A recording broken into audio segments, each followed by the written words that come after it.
Hey guys, welcome back to another video. This video is going to be all about Love After Lockup Season 2, Episode 8.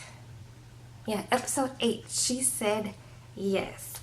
This episode wasn't as exciting as the last episode, but we got to see Scott and Lizzie again, so that's always a treat. So I'm going to go ahead and start with them. So Scott and Lizzie's scene opens up where Lizzie is talking to her daughter. I'm guessing they're still at that hotel that Scott is booked up for them until they get to the house that they are living in together is what I'm assuming. So Lizzie and her daughter are talking and she's packing her clothes and whatnot, and Lizzie's daughter is just not here for any of this still. Okay, she's very much giving you all kind of faces like, Mom, what you doing? Like, this don't make no sense. And so she's asking her all the questions like, you trying to move in with him and stuff? And she's like, yeah. Like, I don't want to, but I want to. And Lizzie's daughter's like, that's not a good idea. You need to be an independent woman out here on these streets. Like, you don't need Scott for nothing. And Lizzie's like, I do.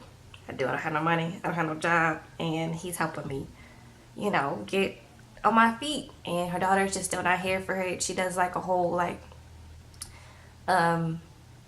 off-scene interview where she's talking to the producers, and she's such a beautiful girl, like really beautiful girl. I love the color of her hair, everything. Her makeup's always on point. Just a beautiful girl. And she's like, Mama crazy, like she can be an independent woman, like this don't make no sense. Like Scott, I'm not here for Scott at all, and that's just what it is. So then the next time we see them, they're on a farm basically with like donkeys and horses and stuff, and Scott says he took her to this farm because she was raised on a farm. And I'm like, you sure? But I'm like, okay, we'll go along with this. Okay, so she was raised on a farm, and she's like, hit the fence, that's how you tell them to come over and stuff. And the horses are like, that's not how you get us over there, but okay. So they come and they, they're enjoying their time on the farm, and they go for a walk. Beautiful place too. Like they had like some drone footage, and I was like, this is a beautiful place. Like beautiful greenery, nice little flowers. It was very, very recluse and nice. I was like, I like this place. But they're walking and talking and whatnot, and then Scott is he's skipping with Lizzie, and I was like, this is cute. Like I have to admit, it was kind of cute. So he's skipping and stuff, uncoordinated. He doesn't have that much coordination, so he wasn't that good with the skip, but I was like, all right, it's okay, Scott.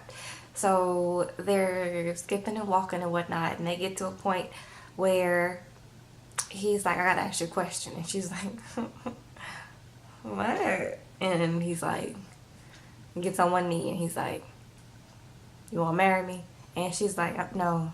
All of her being on the inside was like, no, I'm not.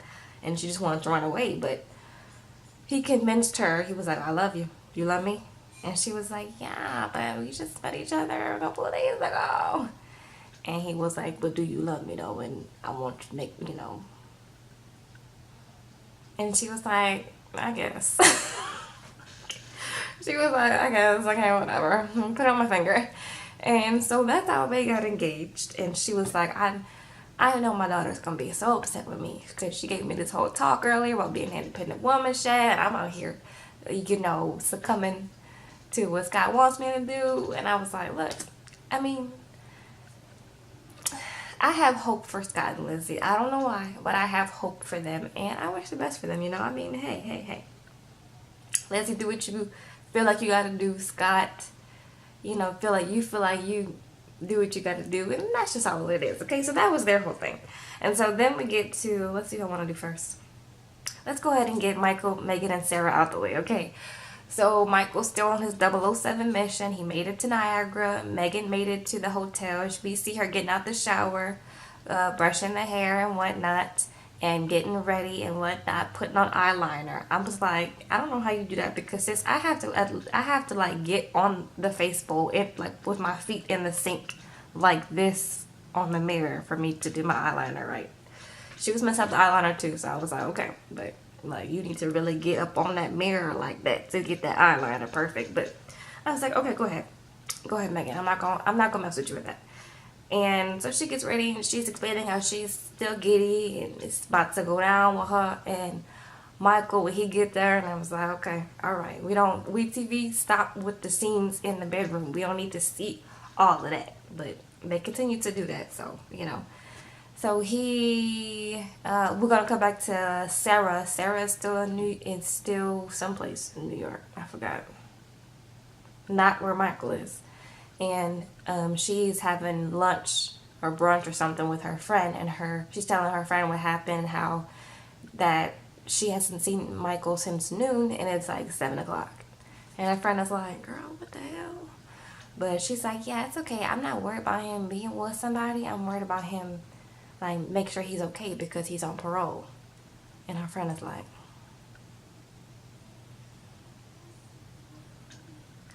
and she was like, I'm glad we're drinking together. This might be the last time because you know what?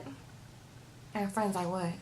She's like, I could be pregnant. Her friend was like, don't do this, friend. Don't do this, friend. Like, this is, y'all having problems already. You just got out of prison. And you trying to, so you was ovulating, basically.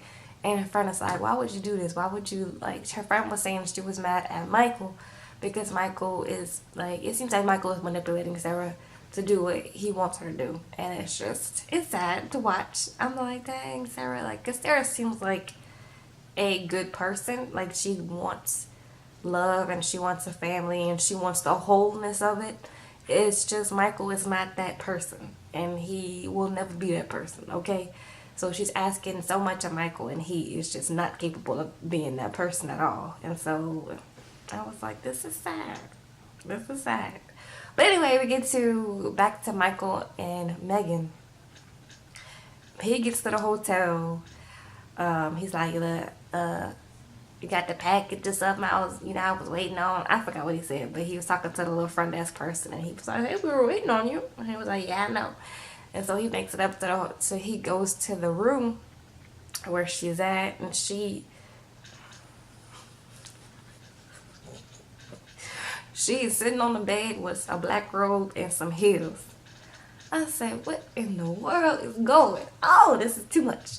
And so he like, come here, boo-boo. Come on, boo-boo. What's hey, boo-boo? How you doing, boo-boo? And I was like, this boo-boo stuff gotta stop, okay? And so they're like, hey, what's up? And I closed my eyes through most of the scene, and I'm trying to close my ears because we all know WeTV do too much, and when they doing all this. And so they all up on each other, and he is saying all kind of just nasty things, and she is saying all kind of nasty things too. And so I was like, no. And eventually,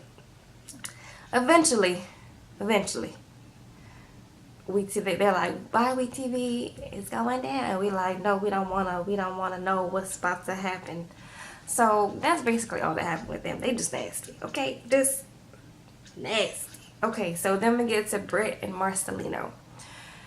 So Brittany and Marcelino, they're in the car. Their scene opens up, but they're in the car and they are driving in Las Vegas to see her son, which she had with her ex-boyfriend who used to deal meth, and she relapsed when they were together, and that's why she went back to prison. Boom.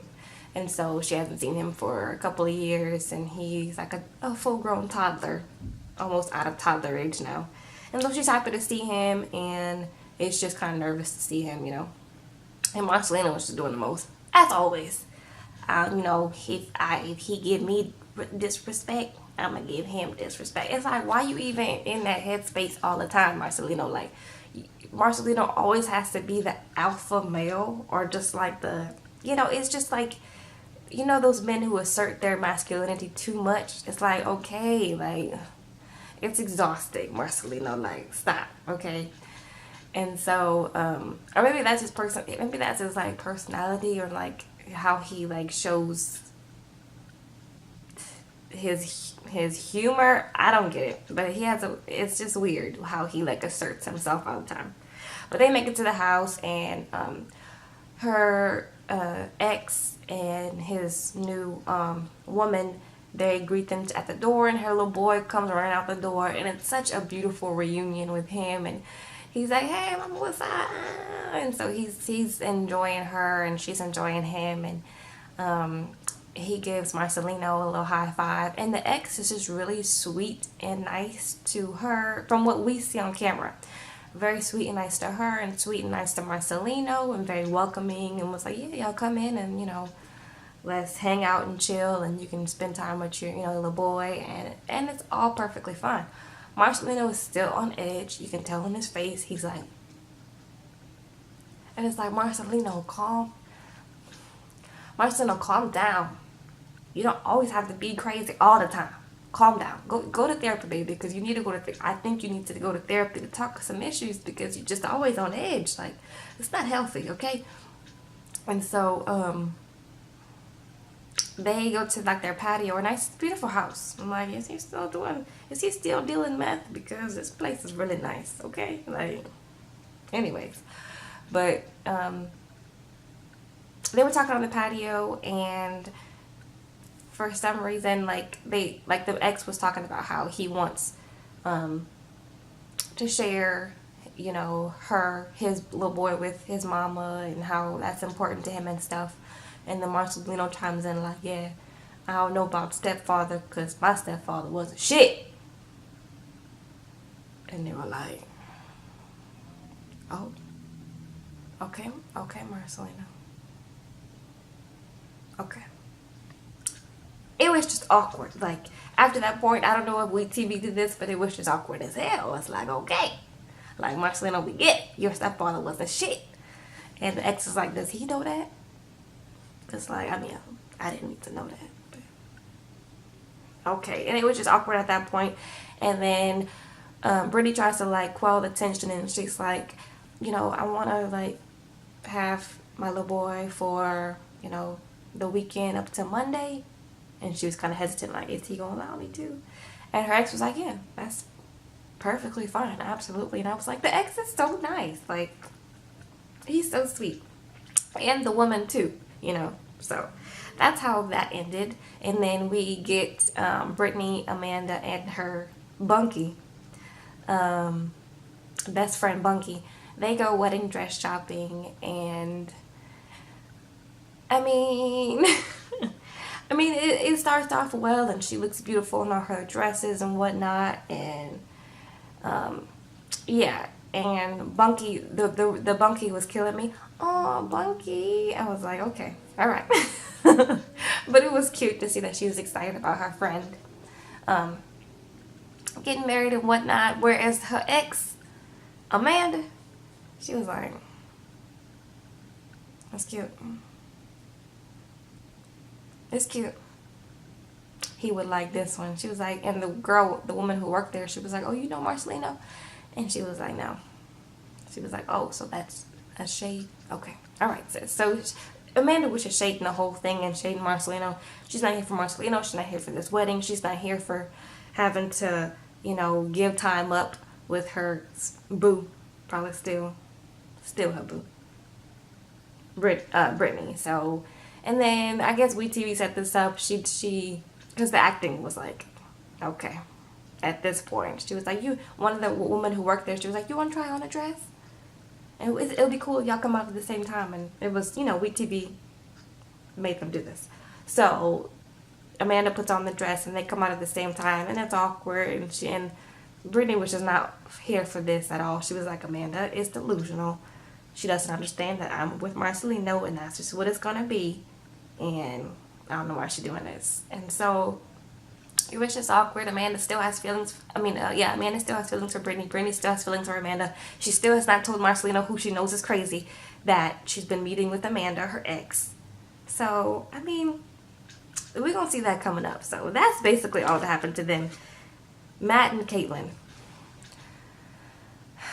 Matthew is going to meet up with his boys. And Kaitlyn is worried, as she should be. Because Matt has stated, Matt is very honest. He's like, look, I don't mind being a meth addict. That's not, like, I'm not trying to get clean. I'm not trying to be on the straight and narrow. That's not what I'm trying to do. Like, I mean, I have to give Matt respect for that. He is not selling anybody any type of, like, fantasy. He's like, look, I'm a meth addict. And I'm gonna try to not be a meth addict, but if it's too hard, I'm gonna be a meth addict. And he's very upfront about it. So he goes meets his boys at a pool hall, and his boys, his two of his friends that he grew up with forever, they're playing pool and whatnot, and they drinking beer, and they're like, yo, Matt used to be so athletic and whatnot, but then he got on them drugs, and I don't do drugs, so he was on his own with that. And I was like, come on, friend. He was like, I wasn't playing with Matt and them drugs. But I was like, okay. So they get to drinking, and they start talking about how Matt never really like he had chicks, but he never really had no girlfriend. And so they're like, so how long is this chick gonna be around? He's like, that's my girlfriend, and we gonna try to make it work. And they were like, what? Like, they didn't understand that, because they were like, look, he don't have no girl. He never had a girlfriend before. Like, what is really going on? And Matt is like, they don't understand that when you have a girl in prison and she holds you down, that's a certain kind of respect that comes with that. And he's like, respect, but not enough to get off meth, like, totally. But, you know, I was like, okay, Matt. So he's enjoying being, he's like, I'm free, I'm out with my boys, I'm having beer, I'm drinking beer, and I'm cutting up, and he's just having a good time. And they're just letting him just take all kind of shots and beer, and I'm like, he's an addict. He's an addict. This is bad, you know. But he likes it. He's like, look, I'm trying to get out. He keeps drilling home the point that he don't mind being a meth addict, and he don't mind being a career criminal, and jail is not that bad, and he'll go back, and he'll try to make it work for Kaitlyn, but not really. Okay. Basically, we cut back to Kaitlyn and Matt's mom at the house, and Matt's mom is looking like she is just done. She's cooking dinner, eating her little sausage, and she's like, you know what time Matt came home last night? And Kaitlyn's like, I don't know, probably 2 or 3 or something. And she was like, yeah, but you see that mess on that table? That's what Matt made. And it was like, we cut to the table, and it's like to-go boxes, and it's just food. It's just sprinkled all over the table, half-eaten food. And Kaitlyn thinks this is funny, so she's like, and Matt's mom was like, I'm not cleaning it up, you clean it up. And so Kaitlyn's like, okay. So Kaitlyn gets to cleaning it up and whatnot, and she was like, so Matt is not my problem no more. Matt is your problem. You're his girlfriend? And Kaitlyn's like, I'm his fiance. And Matt's mom was like, so you're his girlfriend? And Kaitlyn's like, I'm his fiance. I'm his fiance. And Matt's mom was like, okay, so you his fiance and he your fiance, and since y'all fiancés, you gonna be his fiance to get together to make him stop doing meth, and that's what fiancés do, and it's just quotation marks. I was like, Mama's throwing shade, okay? But I mean, shit, Mama was like, y'all been together for 3 weeks, 3 days, like, and y'all fiance together, and she don't even know him. And she was like, when y'all leaving? Cause y'all need to get out. And Kaitlyn was like, I mean, the plan is like ASAP. And she was like, Mama was like, that's good, and continues to eat her little sausage. And I was like, this is Mama, why did you let them stay there in the first place? You knew this was what's gonna happen, girl. But anyway, okay. Next, lastly, we get to Clint and Tracy. Tracy has ran off on the plug twice, She is not coming back, okay? She got the rental car. She done took some of his money. And he is still distraught, but he's like, I still love her because she could have took the wedding ring. She didn't take the wedding ring to go sell it. So that means she still got love for me, right? And she kept some of her nice clothes and stuff. So that must mean she coming back. So, I mean, I still love her because of that, because she could have took that, but she didn't. So, and I'm like, poor Clint. Just, it's hard watching Clint scenes because it's just like, I mean, Clint, like, what did you, your daddy told you what was gonna happen. But anyway, so their scenes were short. We see him in a car, like, getting dropped off at the airport. He's like, let me call Tracy, because I tried to call Tracy earlier. Her phone, Tracy took his phone, okay? He tried to call his phone, which Tracy has, but it's been off. And so he calls it again while he's getting dropped off at the airport. And he's like, Hey, goddess. He kills me with the goddess. Why are you still calling her goddess when she done ran off on you like this? Like, come on. Come on, why you calling the goddess? He's like, hey, goddess. I need that rental car. I don't want to call the police, but I need that rental car.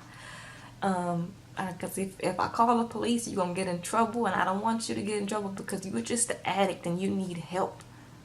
But I need that rental car. So I'm probably going to call the police.